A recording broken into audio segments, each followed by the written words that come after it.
Part 3. Rapid Cleaning. Your scanner should be cleaned periodically using a digital check cleaning card to help remove buildup on the feed mechanism, paper path, and the image sensor glass.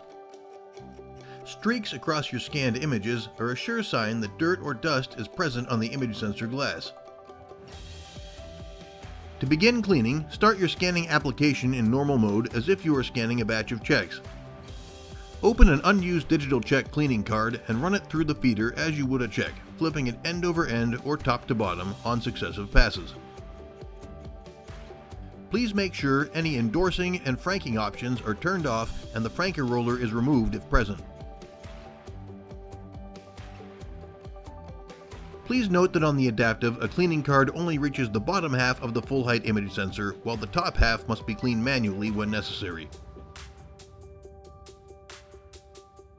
Continue feeding the card through the scanner for up to 10 passes. Allow at least 60 seconds for the rollers to dry once you are finished. Throw away the used cleaning card when you are done, as the cards are designed to be single-use only.